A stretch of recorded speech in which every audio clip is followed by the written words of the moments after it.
In this section of the course, I want to talk about working as a full-time YouTuber and what you should expect if you're thinking about working as an online creator.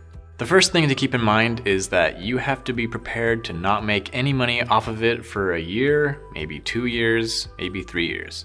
Growing on YouTube is a slow, gradual process, like planting a seed and watering it and caring for it to the point where it can give you fruit. It takes consistency and time investment. It's not quite as easy as just watering your YouTube channel every so often though. You have to use your brain a lot to figure out what works and what doesn't. After trying many different directions, you'll start getting an idea to what resonates with your viewers and what doesn't, and you try pushing more towards the type of content they responded to, without compromising your general vision for the channel.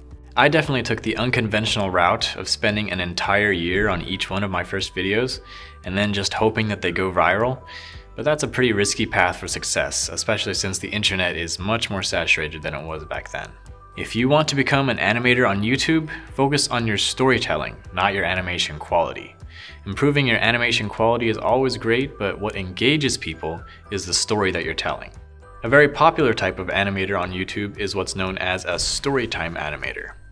Storytime animators use very simple characters to tell stories about their lives or talk about a certain topic. People don't follow them because of how well they draw their characters, but because they are masterful storytellers, and because their comedic timing is on point.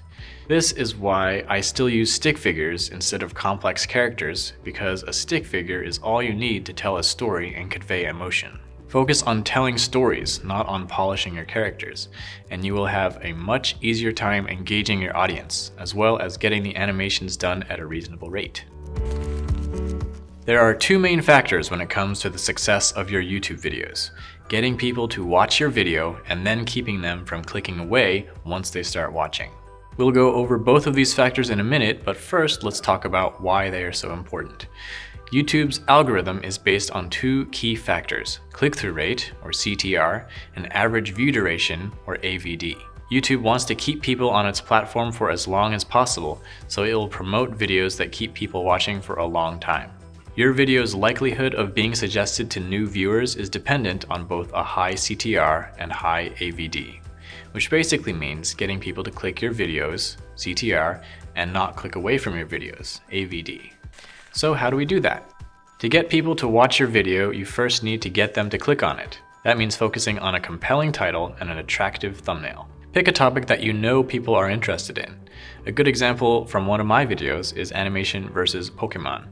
There are millions of Pokemon fans all over the world, and it's an immensely popular topic. Combine that with the twist of the animation versus style, and you have a very clickable title. Then you'll have to spend a lot of time on your thumbnail to make it eye-catching and clear. Don't rush to post the video before you make sure the thumbnail is perfect. It is the gateway to your video, and it could make or break it. Brainstorm multiple thumbnail ideas and look at them from far away, because that's how small they will look for people scrolling through their feed. It's okay to exaggerate by making the thumbnail or title more extreme than what actually happens in the video, as long as it's not misleading the viewer. I recently updated a few of my thumbnails to improve their CTR. Here's what they looked like before, and here's what they looked like after. The main thing is making the stick figures very clear and visible, and making the idea of the thumbnail read from far away.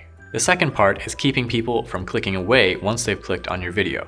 This means never having any boring moments in your video and using quick cuts so that you're using the bare minimum amount of time to tell the story, and you're being as efficient as you can possibly be with your edit. It also means creating anticipation by saving the best part to the end. In Animation versus Minecraft, for example, Red goes missing, so the viewers keep watching because they want to know where he went. A good story will keep anyone engaged, so applying storytelling principles to your video, even if it's not a short film, is the best way to keep people from clicking away. Make sure your video has a clear beginning, middle, and end. So that was a basic overview of the things to keep in mind in today's YouTube world.